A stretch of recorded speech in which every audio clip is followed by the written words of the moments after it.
السلام علیکم ورحمۃ اللہ وبرکاتہ۔ نحمدہ ونصلی علی رسولہ الکریم، اما بعد فاعوذ باللہ من الشیطان الرجیم، بسم اللہ الرحمن الرحیم۔ فاسألوا اہل الذکر ان کنتم لا تعلمون۔ صدق اللہ مولانا عظیم وبلغنا رسولہ النبی الکریم، ونحن علی ذلک لمن الشاہدین والشاکرین والحمد للہ رب العالمین۔ بارگاہ رسالت میں درود پاک کا ہدیہ پیش کریں۔ اللہم صلی وسلم بارک علی سیدنا مولانا محمد طب القلوب ودوائیہا وعافیت الابدان وشفائیہا ونور الابصار وضیائیہا وآلہ وصحبہ دائما ابدا۔ غوث اعظم بمن بے سر ساما مدد، قبلہ دی مدد، کعبہ ایما مدد۔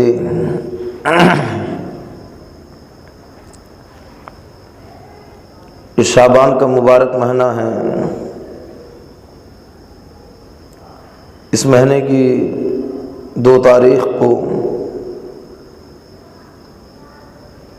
امام الائمہ سراج الامہ سیدنا امام اعظم ابو حنیفہ رضی اللہ تعالیٰ عنہ کا وصال ہوا۔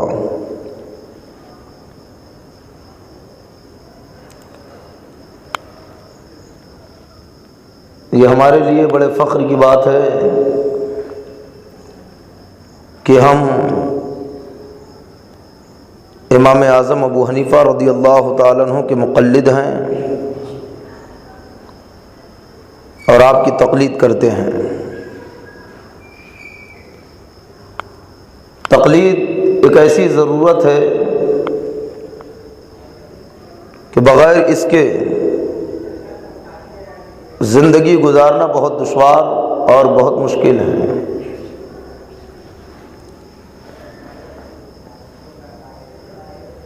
آج ایک طبقہ ایسا ہے جسے غیر مقلد کہتے ہیں، جن کا دعویٰ یہ ہے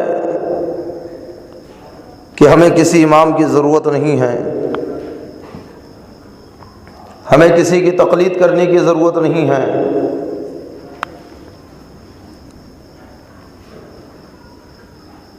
ہم خود قرآن و حدیث سے مسئلے نکال سکتے ہیں، ہمارے لیے قرآن اور حدیث ہی کافی ہے۔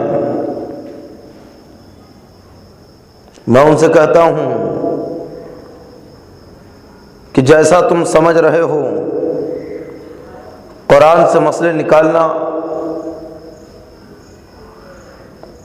حدیث پاک سے مسئلے نکالنا اتنا آسان نہیں ہے، اور ان کی بے باکی کا عالم یہ ہے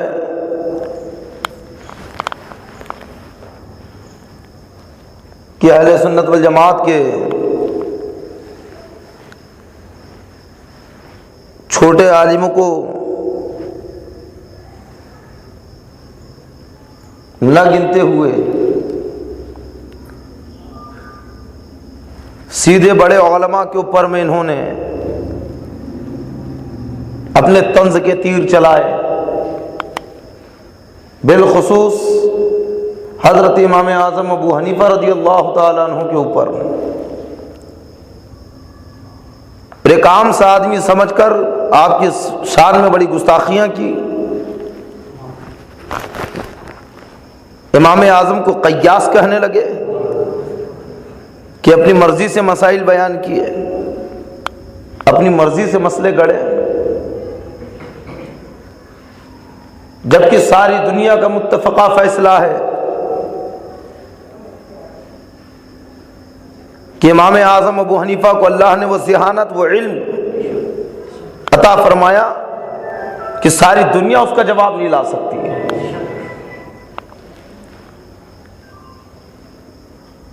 آج جو کہتے ہیں کہ ہم قرآن و حدیث سے خود مسئلے نکال سکتے ہیں، کیا انہیں اس بات کی خبر ہے کہ قرآن و حدیث سے مسائل نکالنے کے لیے کتنے علوم پر عبور حاصل ہونا چاہیے،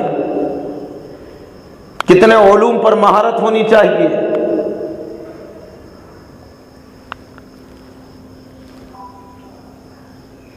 سیدنا امام اعظم ابو حنیفہ رضی اللہ تعالیٰ عنہ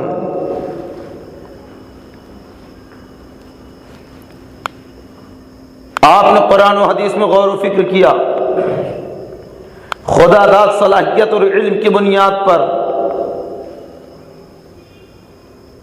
مسائل شرعیہ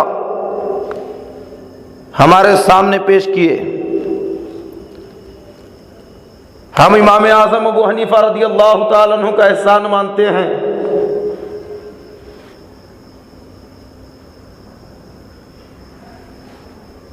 کہ ہم نے قرآن تو پڑھا لیکن سمجھ میں نہ آیا، حدیثوں کو پڑھا سمجھ میں نہ آیا، امام اعظم نے سمجھا دیا، اور سمجھایا ہی نہیں، قرآن مقدس کی آیتوں سے، حدیث پاک کی باریکیوں سے مسائل بھی نکال کے سامنے رکھ دیے۔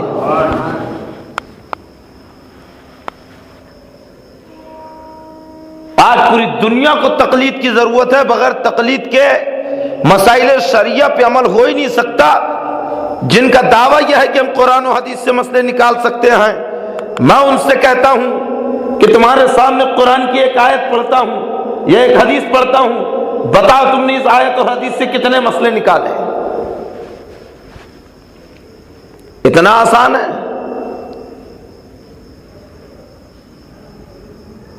نئے نئے دین سے جڑے، کچھ دن ہوئے کسی عالم کی صحبت میں بیٹھنے لگے،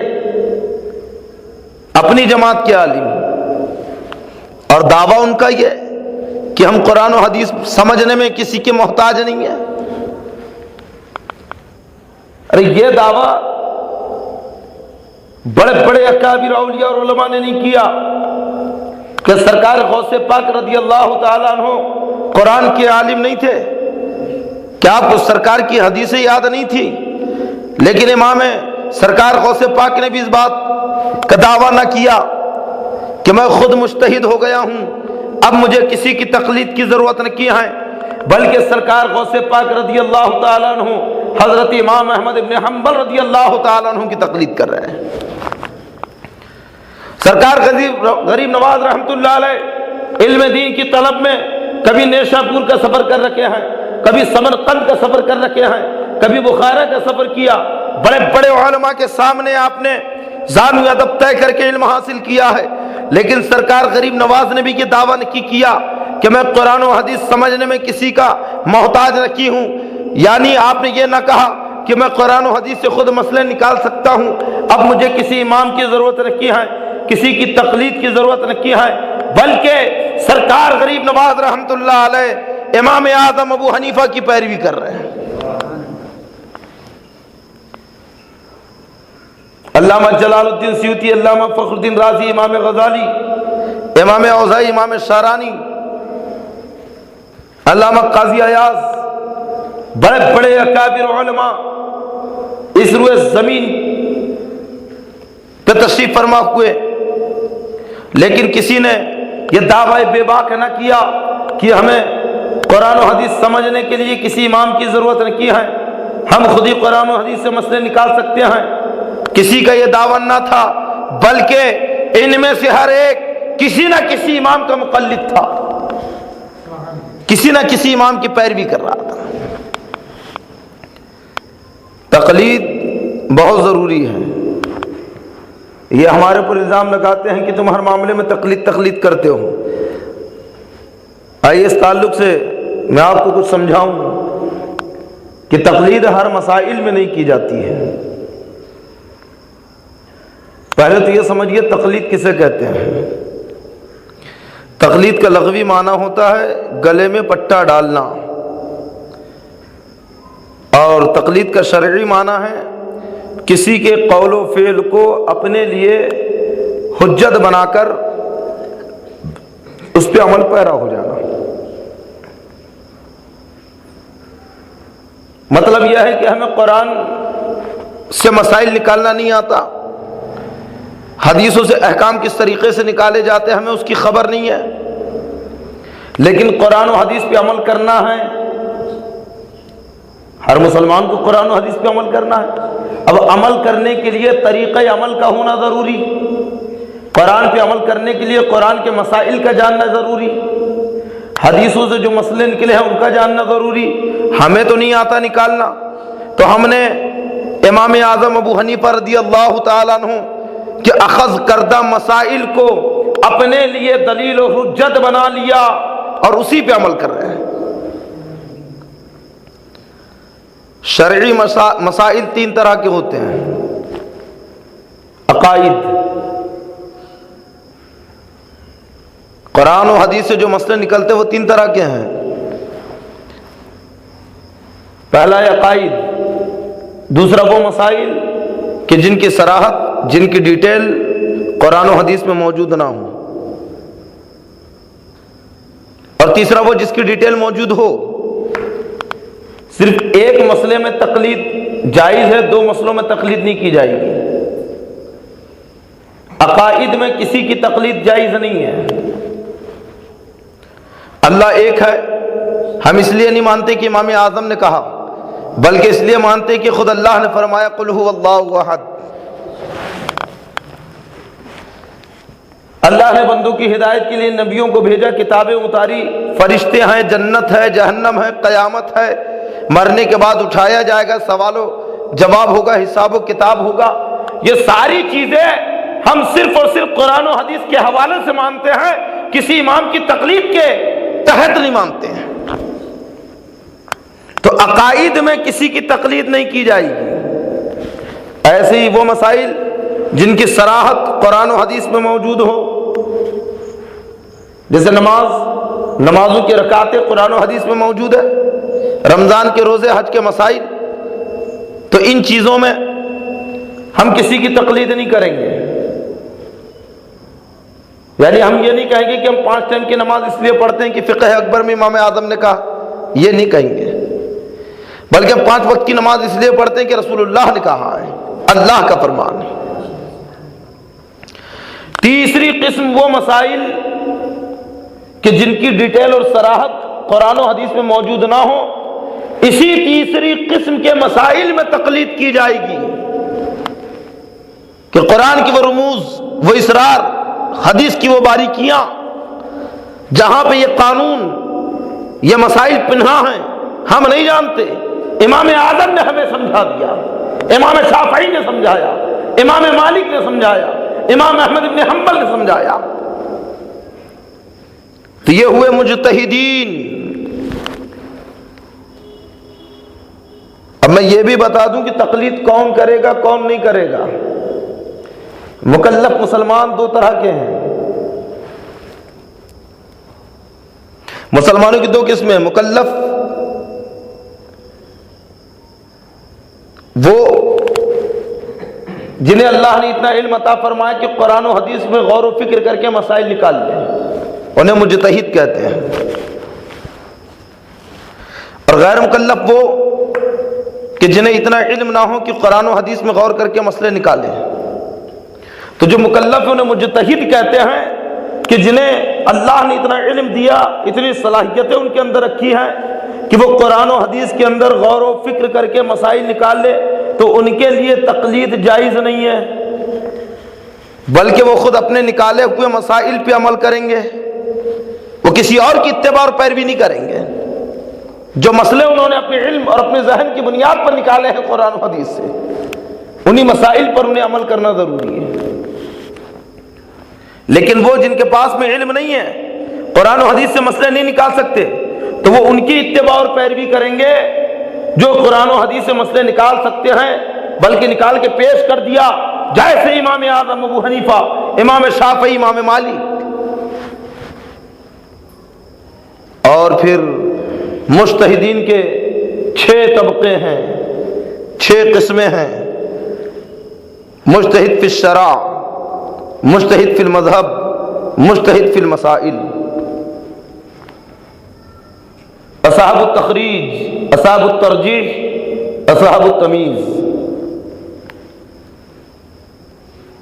مجتہد فی الشرع انہیں کہتے ہیں جنہوں نے اجتہاد کرنے کے اصول اور قوانین بنائے،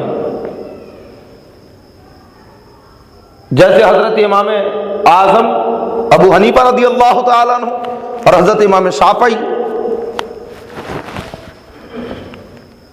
مجتہد فی المذہب وہ ہے کہ جنہوں نے انہی کے بنائے ہوئے اصولوں کے مطابق انہی قواعد پہ عمل کرتے ہوئے قرآن و حدیث سے مسائل نکالے ہیں۔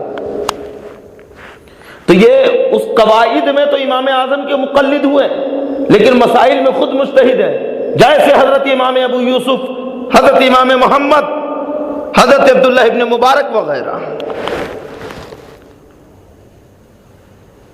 اور مجتہد فی المسائل وہ ہیں کہ جو انہی ائمہ کے وہ قول جن کی تصریح نہیں ہے، جن کی صراحت نہیں ہے، تو قرآن و حدیث کے ذریعے اس کی صراحت لوگوں کے سامنے پیش کرتے ہیں، انہیں مجتہد فی المسائل کہتے ہیں، جیسا کہ علامہ کرخی وغیرہ۔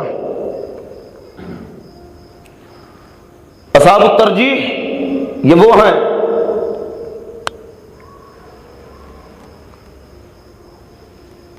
جو ائمہ کے مجمل قول کو، وہ قول جن کی وضاحت نہیں ہے، کھول کر لوگوں کے سامنے پیش کرتے ہیں۔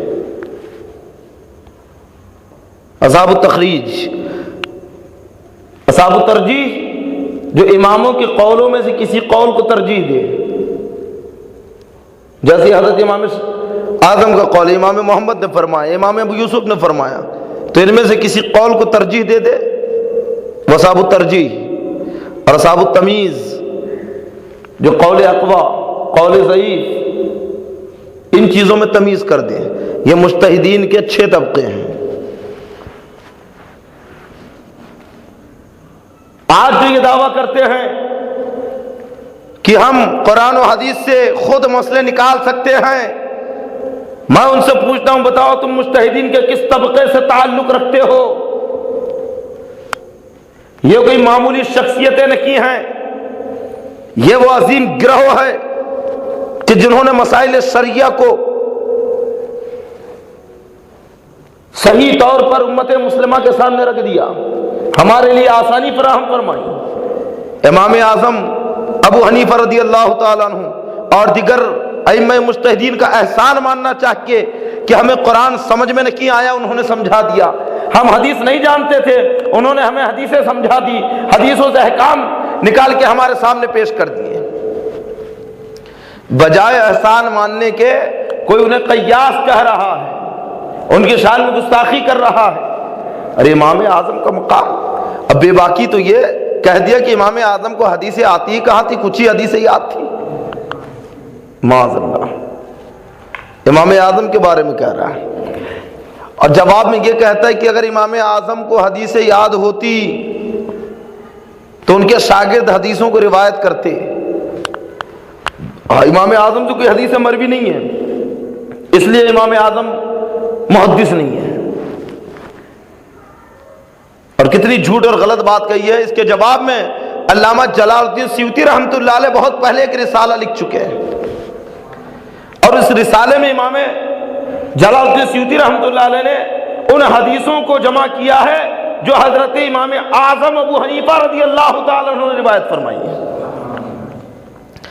اور روایت بھی ایسی نہیں بلکہ صحابی رسول سے روایت کی ہے۔ ایک حدیث اس میں یہ ذکر کی گئی ہے، ان ابو یوسف ان ابی حنیفہ ان انس بن مالک رضی اللہ تعالیٰ عنہ قال رسول اللہ صلی اللہ تعالی علیہ وسلم طلب العلم فریضۃ علی کل مسلم۔ امام ابو یوسف نے امام اعظم سے روایت کیا، امام اعظم نے حضرت انس بن مالک سے روایت کیا کہ حضرت انس بن مالک فرماتے ہیں کہ سرکار نے فرمایا کہ علم حاصل کرنا ہر مسلمان کے اوپر فرض ہے۔ یہ حدیث حضرت امام اعظم ابو حنیفہ نے حضرت انس بن مالک رضی اللہ تعالیٰ عنہ سے روایت کی ہے۔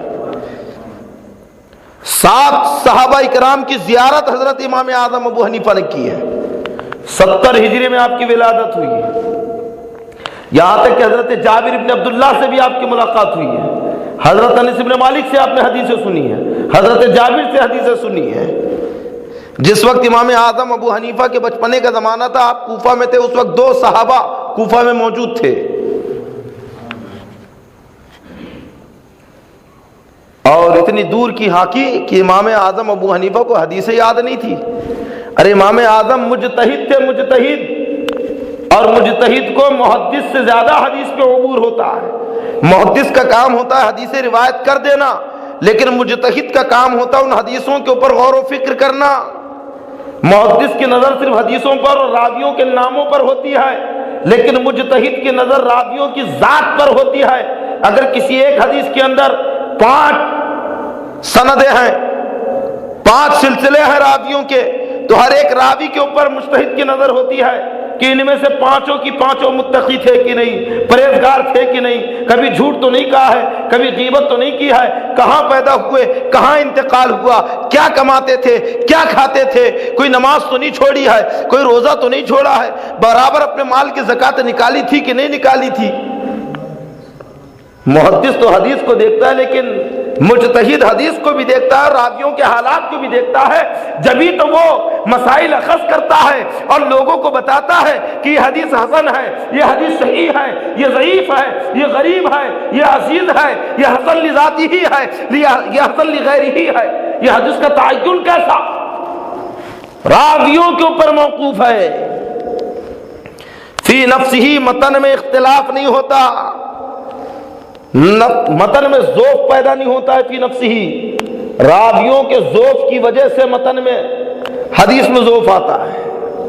راوی ضعیف تو حدیث ضعیف، راوی کی صحت میں کوئی شبہ نہیں تو حدیث بھی صحیح۔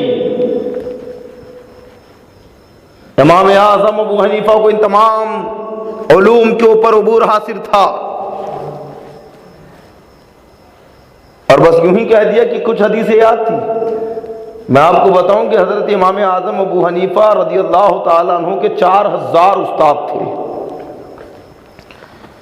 4000 استادوں سے آپ نے علم حاصل کیا ہے۔ اب آپ خود سوچیں کہ اگر ایک ایک استاد سے بھی ایک ایک حدیث آپ نے پڑھی ہو تو کتنی حدیثیں یاد ہوگی امام اعظم کو؟ 4000 حدیثیں۔ امام اعظم جیسے ذہین و فتین جن کے عقل اور ذہانت کا جواب نہیں، تو انہوں نے کیا ہر ایک استاد سے ایک ہی ایک حدیث پڑھی ہوں گی؟ اگر 2 بھی حدیث پڑھی ہوں گی تو 8000 حدیث۔ نہ جانے کہ ان کی عقلوں کو کیا ہو گیا کہ سیدھے امام اعظم ابو حنیفہ رضی اللہ تعالیٰ عنہ کے اوپر نشانہ ساتھ دیا۔ ہم نہیں مانتے، ہم نے کہا مت مان، ہمیں تو فخر امام اعظم کی غلامی کے اوپر۔ اور یہ وہ ہیں کہ جب ان کے والد چھوٹے تھے، یعنی حضرت ثابت، تو ان کے دادا نے حضرت علی رضی اللہ تعالیٰ عنہ کی گود میں دے دیا۔ حضرت علی رضی اللہ تعالیٰ عنہ نے حضرت امام اعظم کے والد یعنی حضرت ثابت کے حق میں دعا فرمائی، اور صرف ان کے حق میں نہیں بلکہ ان کی اولادوں کے حق میں، ان کی نسل اور ذریت کے حق میں دعا فرمائی، برکت کی، علم کی، رحمت کی۔ حضرت علامہ اسماعیل رحمۃ اللہ علیہ جو حضرت امام اعظم ابو حنیفہ رضی اللہ تعالیٰ عنہ کے پوتے ہیں، وہ فرماتے ہیں کہ ہمیں حضرت علی رضی اللہ تعالیٰ عنہ کی دعاؤں کا حصہ ملا ہے، کیا تم میرے دادا کی شان کو نہیں دیکھتے؟ یہ حضرت علی کی دعا کا ثمرہ ہے کہ میرے دادا کے علم کا جواب نہیں ہے۔ اور دیگر محدثین فرماتے ہیں کہ جس وقت حضرت علی حضرت امام اعظم ابو حنیفہ کے والد کے لیے دعائے برکت کر رہے تھے، اس وقت حضرت امام اعظم اپنے والد کی صلب میں تھے، تو اس دعا کا حصہ سیدھے حضرت امام اعظم کو ملا ہے۔ تبھی تو سرکار نے فرمایا تھا کہ جب عرب والے علم کو چھوڑ دیں گے تو عجم والے اسے پکڑیں گے، اگرچہ علم سریا پہ ہو وہاں سے بھی لے آئیں گے۔ اس حدیث کے مصداق حضرت امام اعظم ابو حنیفہ رضی اللہ عنہ۔ آپ فارس کے رہنے والے تھے، آپ کا سلسلہ نسب 9 شیرواں سے ملتا ہے۔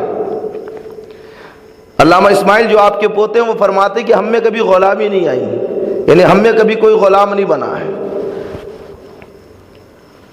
حضرت امام اعظم ابو حنیفہ رضی اللہ تعالیٰ عنہ کا علمی وقار،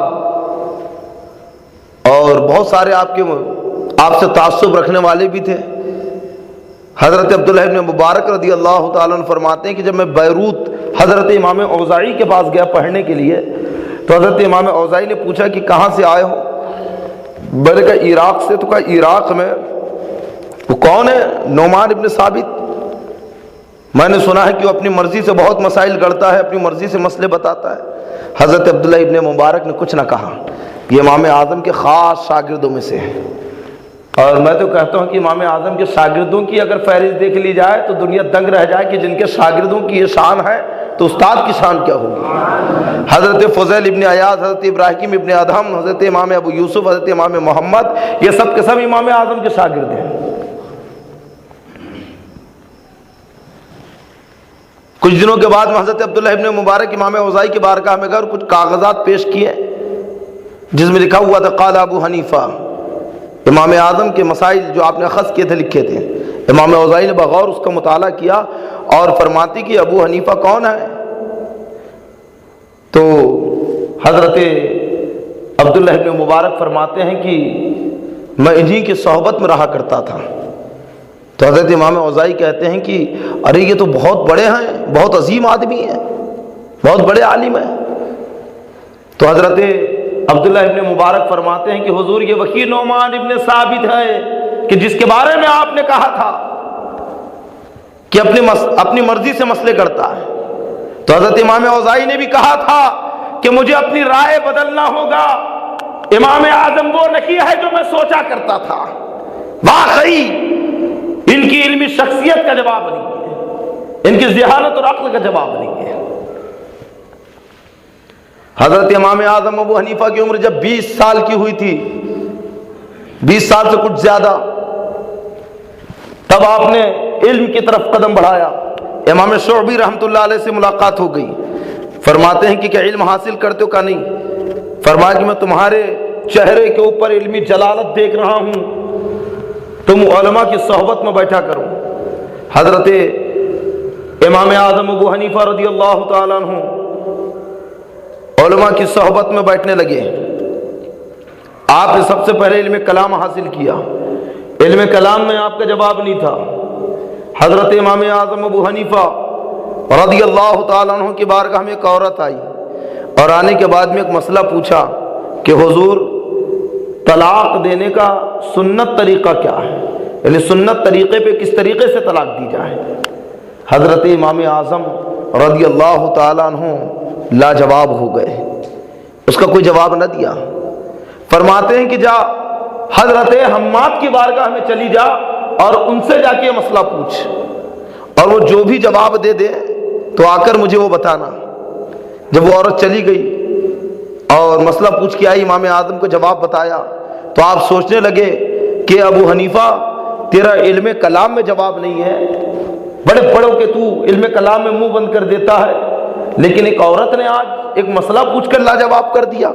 آپ وہاں سے اٹھے اور حضرت حماد کی بارگاہ میں بیٹھے اور 18 سال تک حضرت حماد رضی اللہ تعالیٰ عنہ کی بارگاہ میں علم حاصل کرتے رہے۔ اور جب امام اعظم کی عمر 40 سال کی ہوئی تو حضرت حماد کے وصال کے بعد آپ ان کی درسگاہ میں بیٹھے اور پھر علم دین سکھانا شروع کیا۔ بیک وقت آپ کی بارگاہ میں سینکڑوں طلباء بیٹھا کرتے تھے، 400 دواتیں کوفہ کی جامع مسجد میں آپ کی طلباء کے لیے وقف تھی۔ دوات کو عرب کے لوگ حنیفہ کہتے تھے، اس لیے آپ کو ابو حنیفہ بھی کہا گیا کہ 400 دواتیں اپنے شاگردوں کے لیے آپ نے وقف کر دی۔ صبح سے لے کر شام تک علم دین کے گوہر لٹا رکھے ہیں، اور جب رات کا وقت ہوا تو عبادت میں مشغول ہو گئے۔ اور اندازہ عبادت تو دیکھو، اور عبادت رات بھر جگنے کی ابتدا بھی کیسی، ایک راستے سے گزر رہے ہیں۔ کچھ لوگ آپس میں باتیں کر رہے ہیں، کہنے لگے کہ ارے یہ نعمان ابن ثابت ہے، یہ ابو حنیفہ ہے، یہ وہ ہیں جو رات بھر اللہ کی عبادت کرتے ہیں۔ امام اعظم نے اپنے نفس سے کہا کہ افسوس، میں تو صرف آدھی رات عبادت کرتا ہوں اور آدھی رات سوتا ہوں، لیکن لوگوں میں یہ مشہور ہے کہ میں پوری رات عبادت کرتا ہوں۔ تو آپ نے اسی دن سے ارادہ کر لیا کہ اب میں پوری رات عبادت کروں گا۔ اسی رات سے آپ نے تحیہ کر لیا، پوری رات عبادت کر رہے، عبادت بھی کیسے، عشاء کی نماز پڑھتے گھر چلے جاتے، اور جب سب سو جاتے تو پھر رات میں آپ نکلتے، مسجد میں آتے، رات بھر عبادت کرتے، اور فجر کی تھوڑی پہلے پھر گھر چلے جاتے، پھر فجر کی اذان ہوتی تب مسجد میں آتے، تو لوگ یہ سمجھتے کہ امام اعظم رات میں گئے تھے اور صبح مسجد آ رہے ہیں۔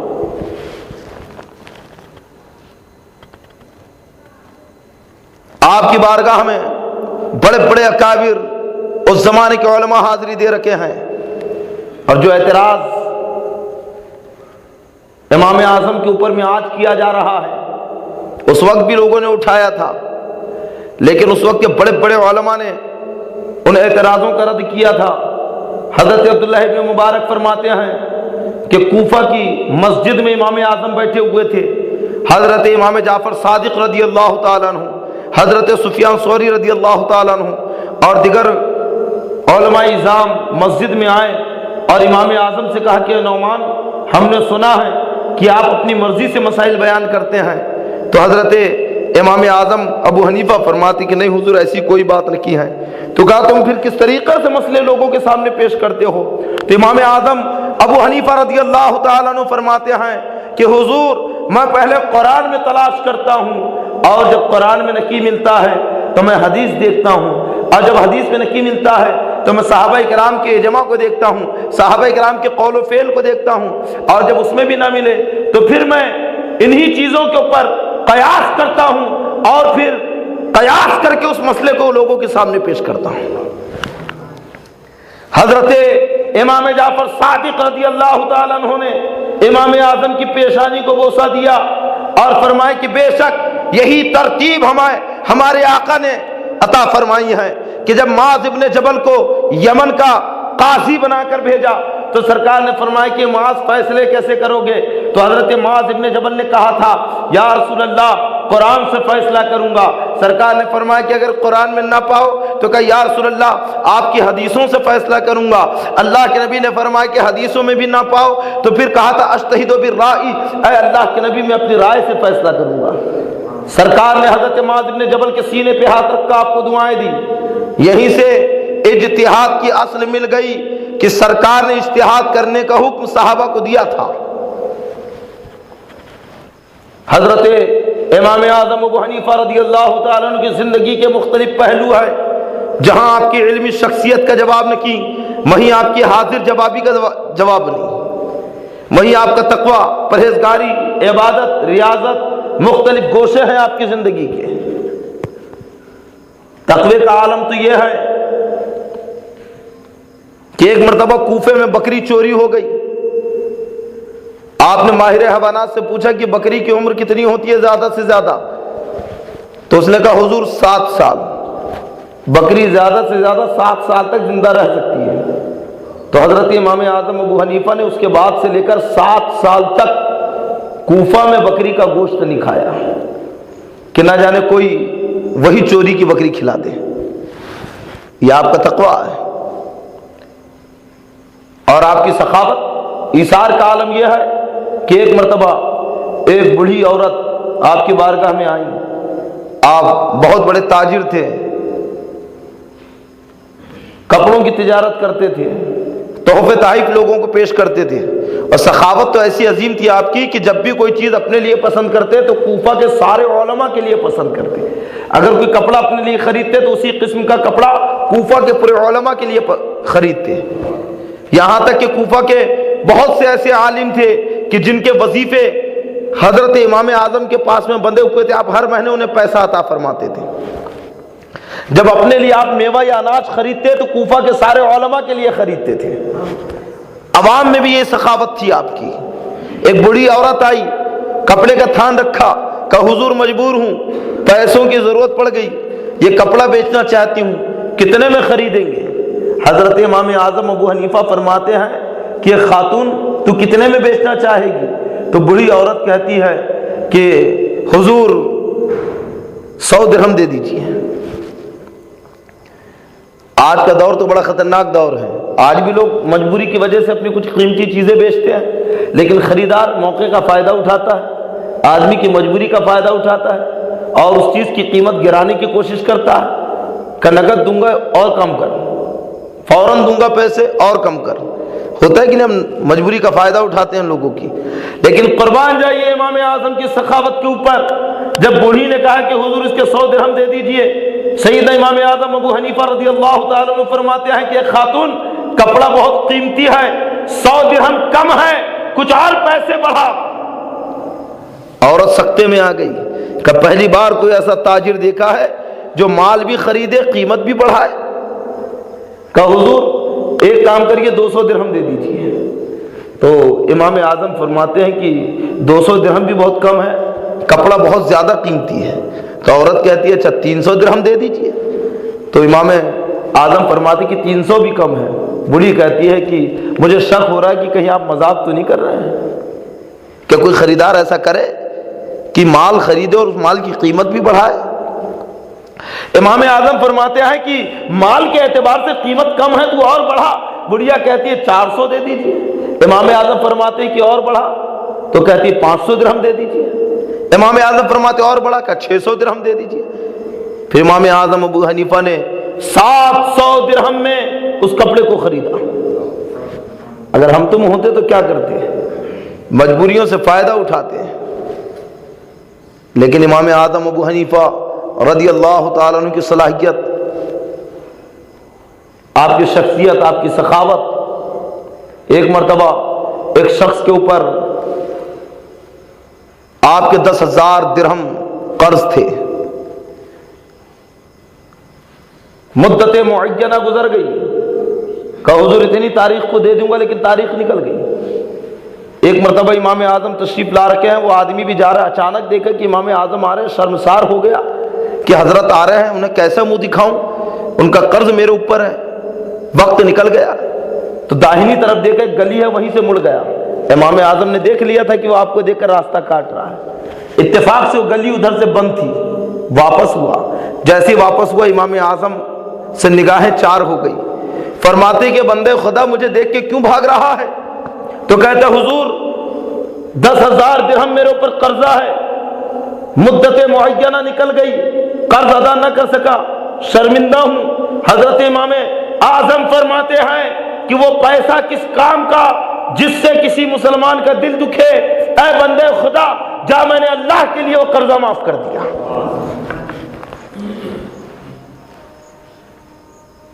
کیا کوئی ایسا سخی ملے گا؟ فرمایا کہ جا اللہ کے لیے میں نے قرضہ معاف کر دیا. اور مزید کہتے ہیں کہ اللہ کے بندے میری وجہ سے تجھے جو شرمندگی ہوئی ہے اللہ کے لیے مجھے معاف کر دے. کہ قرض بھی معاف کر رکھے ہیں اور اس قرض کی وجہ سے جو شرمندگی ہو رکھی ہے اسے، اور آپ خود ہی اس سے معافی مانگ رہے ہیں. ایک مرتبہ حضرت امام اعظم ابو حنیفہ رضی اللہ تعالیٰ عنہ کسی کی میت میں گئے. چلچلاتی دھوپ تھی، لوگ ایک گھر کے سائے میں کھڑے ہوئے تھے، لیکن امام اعظم دھوپ میں کھڑے ہیں. حضرت امام اعظم سے لوگوں نے کہا کہ حضور آپ بھی چھاؤں میں آ جائیے. تو سیدنا امام اعظم ابو حنیفہ رضی اللہ تعالیٰ عنہ فرماتے ہیں کہ اس مکان کا مالک میرا مقروض ہے، یعنی میں نے اسے قرضہ دیا ہے اور میں اپنے قرض دار سے کسی بھی طرح کا نفع اٹھانا سود سمجھتا ہوں. یہ تقوی امام اعظم کا. کبھی سود کے تعلق سے اگر تقریر ہوگی تو اس وقت میں آپ کو بتاؤں گا کہ مقروض سے کس کس طریقے سے فائدہ نہیں اٹھایا جا سکتا. جیسا کہ آج ہم کسی کو قرضہ دے دیں تو ہر طرح سے فائدہ اٹھانے کی سوچتے ہیں. اگر فائدہ اٹھائیں گے تو یہ بھی سود میں شمار ہوگا، بیاج کہلائے گا. امام اعظم فرماتے ہیں کہ اس کے مکان کی سائے میں کھڑے ہونا، چھاؤں میں کھڑے ہونا میرے لیے سود ہے، کیونکہ وہ میرا مقروض ہے، میں اس سے فائدہ نہیں اٹھا سکتا. یہ تقوی ہے ہمارے امام کا. ہمیں فخر ہے ایسے امام کی غلامی کے اوپر کہ ہم ایسے عظیم امام کی تقلید کرتے ہیں، ان کی پیروی کرتے ہیں. لوگ کہتے ہیں کہ پیروی اور تقلید کیوں کرتے ہیں، کیا ضرورت ہے امام کی؟ تو قرآن نے خود ہمیں حکم دیا ہے کہ پیروی کرو. کہ اہدنا الصراط المستقیم صراط الذین انعمت علیہم، ہمیں سیدھا راستہ چلا، ان کا راستہ جن پر تو نے انعام کیا. معلوم ہوا کہ اللہ کے کچھ نیک بندوں کا راستہ ہے اور اسی راستے پہ چلنے میں کامیابی ہے۔ یہ اللہ کے وہ بندے جن پر اللہ نے انعام کیا، اور وہ اللہ کے وہ مقبول بندے ہیں۔ کون ہے؟ یہی تو ہے، انہی کے راستے پہ ہم چل رہے ہیں۔ ایک جگہ اللہ فرماتا فَاسْأَلُوا أَهْلَ الذِّكْرِ إِن كُنتُمْ لَا تَعْلَمُونَ، اگر تم نہیں جانتے ہو تو جاننے والوں سے پوچھو۔ یہ پوچھنا کیا ہے؟ اسی کو تو تقلید کہتے ہیں۔ یعنی تم قرآن و حدیث نہیں سمجھتے ہو، قرآن مقدس سمجھ کر مسئلے نہیں نکال پاتے ہو، تو حکم ہوا کہ فَاسْأَلُوا أَهْلَ الذِّكْرِ، ان لوگوں سے پوچھ لو جو جانکار ہیں، جو قرآن کے عالم، حدیث کے حافظ ہیں، جنہیں قرآن و حدیث سے مسائل نکالنا آتا ہے، ان سے پوچھو اور عمل کرو۔ وہی تو کر رہے ہم، ورنہ یہ غیر مقلد کبھی کبھی خود پھنس جاتے ہیں، سمجھ میں نہیں آتا یہ کرے کہ نہ کرے، جائز ہے کہ ناجائز ہے، تو پوچھ ہی بیٹھتے اپنے امام سے جو 5 وقتہ نماز پڑھاتا اس سے، اور جو اس نے بتا دیا کہ ہاں ٹھیک ہے جائز ہے کر سکتے ہیں، یہ ناجائز ہے نہیں کر سکتے، تو فوراً اس بات پہ عمل ہو جاتا ہے۔ اب ہم ان سے کہتے ہیں کہ تمہارا یہ 5 وقتی امام، اس نے کوئی بات بتا دیا تو تم اس پہ عمل پیرا ہو گئے، اور ہم نے اپنے امام اعظم سے کوئی مسئلہ دریافت کیا اور انہوں نے جو مسئلے ہمیں بتایا ہم اس پہ عمل کرے تو مشرک ہو گئے۔ تم جس امام کی بات کو مان کے عمل کر رہے ہو، کیا وہ تقلید نہیں ہے؟ یہ تمہاری قسمت ہے کہ تم ایسے کی تقلید کر رہے ہو، یہ ہماری قسمت ہے کہ ہم ایسی عظیم امام کی پیروی کر رہے ہیں۔ ایک جگہ اللہ فرماتے اطیعوا اللہ واطیعوا الرسول، اللہ فرماتا ہے اطیعوا اللہ، اللہ کی اطاعت کرو، واطیعوا الرسول، رسول اللہ کی اطاعت کرو، واولی الامر منکم، اور تم میں جو حکم والے ہیں۔ اللہ کی فرما برداری کرنے کا حکم دیا گیا، رسول اللہ کی فرما برداری کرنے کا حکم دیا گیا، اور وہ جو تم میں حکم والے ہیں، مفسرین فرماتے اس سے مراد بادشاہ اسلام ہے، لیکن بادشاہ اسلام کی پیروی شرعی معاملوں میں کی جائے گی، خلاف شرع کاموں میں نہیں کی جائے گی۔ جیسے اگر کوئی بادشاہ اسلام، خدا نہ کرے اگر کوئی بادشاہ اسلام کہہ دے کہ میں شراب کا لائسنس پاس کرتا ہوں، تو کیا اس کی بات مانی جائے گی؟ اس کا رد کیا جائے گا، احتجاج کیا جائے گا۔ کوئی کہے کہ ٹھیک ہے میں جوا کے اڈوں کو پرمیشن دیتا ہوں، مانا جائے گا؟ یہ خلاف شرع بات ہے، شرعی باتیں، اور پھر خود بادشاہ بھی مجتہد نہیں ہوتا ہے، شرعی باتیں بھی جو بادشاہ جاری کرتا ہے وہ مجتہد اور اماموں سے پوچھ کے کرتا ہے۔ تو معلوم ہوا کہ اصل امام ہی ہوئے، تو اولی الامر منکم، حکم والوں کی پیروی کرو، یعنی وہ اماموں کی پیروی کہ جن سے مسئلے بادشاہ بھی پوچھتے ہیں، ان کی پیروی کرو۔ اور اللہ فرماتا ہے ایک جگہ کہ یوم ندعو کل اناس بامامہم، کہ جس دن ہم ہر قوم کو اس کے امام کے ساتھ پکاریں گے، یعنی قیامت کے دن نفسی نفسی کا عالم ہوگا، کوئی کسی کا پرسان حال نہ ہوگا۔ اللہ فرماتا ہے کہ اس دن ہر قوم کو اس کے امام کے ساتھ پکارا جائے گا۔ حضرت علامہ اسماعیل حقی رحمۃ اللہ علیہ نے تفسیر روح البیان کے اندر اس آیت کے تحت لکھا ہے، یعنی قیامت میں پکارا جائے گا اے حنفیوں، اے شافعیوں، اے مالکیوں، اماموں کے ساتھ پکارا جائے گا، اور جس کا کوئی امام ہی نہیں ہے وہ بھٹکتا پھرے گا، کس کے پاس جاؤں، کس کے طرف جاؤں؟ فرشتے ہکالیں گے کہ ہٹ، یہ تیرا گروپ نہیں ہے، یہ وہ جماعت نہیں ہے جس سے تیرا تعلق تھا، تو بغیر جماعت کا تھا، بغیر امام کا یتیم تھا، دنیا میں مجردوں کی طرح زندگی گزارا ہے، اب کہاں تو امام کا دامن تھام رہا ہے؟ آج تو امام کے دامن سے وہ وابستہ ہوں گے جنہوں نے دنیا میں ان کی پیروی کیا ہے، اور یہ ہمارے لیے فخر کی بات ہے کہ ہم اس امام کی پیروی کرتے ہیں کہ جس امام کی بارگاہ میں حضرت امامیہ شافعی بھی آ جائیں تو آنے کے بعد وہ اپنے مسئلے پہ عمل نہیں کر رہے ہیں۔ کسی نے کہا حضور رفع دین کیوں نہیں کرتے، یہ تو آپ کا مسئلہ ہے، تو فرماتے ہیں کہ مجھے اس عظیم امام کی بارگاہ میں اپنے اجتہاد پہ عمل کرتے ہوئے شرم آتی ہے۔ سیدنا امام اعظم ابو حنیفہ رضی اللہ تعالیٰ عنہ اور حق گوئی بے باکی کا یہ عالم کہ جب منصور نے کہا تھا کہ آپ کو شاہی قاضی بننا پڑے گا، امام اعظم نے انکار کر دیا، کہ میں نہیں بنوں گا۔ کہا کیوں نہیں بنیں گے؟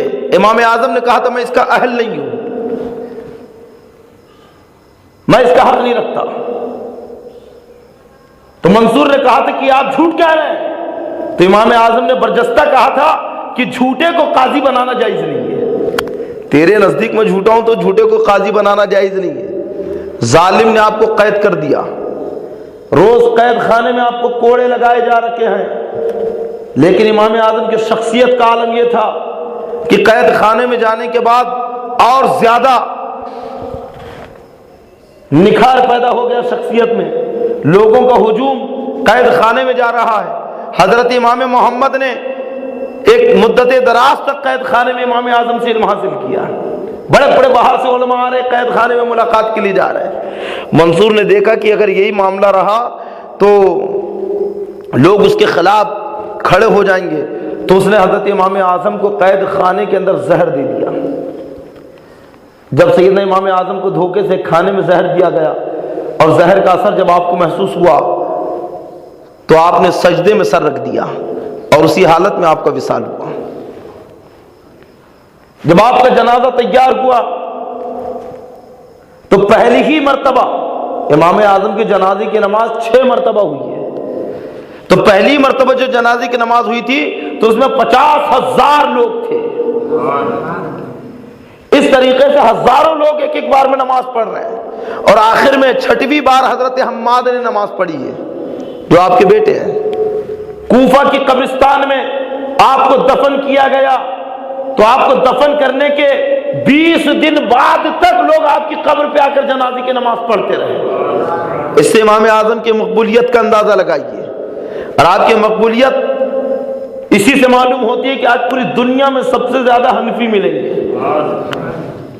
سب سے زیادہ امام اعظم ابو حنیفہ کی پیروی کرنے والے ملیں گے۔ یقیناً آپ کی ذات اللہ تعالی ہمیں حضرت امام اعظم کے فیوز و برکات سے مستفیض فرمائے، آپ کے گستاخوں سے ہمیں دور رہنے کی توفیق عطا فرمائے، ان کی بدعقیدگی سے، ان کے غلط نظریات سے ہمارے عقیدے اور ہمارے اعمال کی حفاظت فرمائے، ان کی صحبت سے ہمیں دور رہنے کی توفیق عطا فرمائے۔ السلام علیکم ورحمۃ اللہ وبرکاتہ۔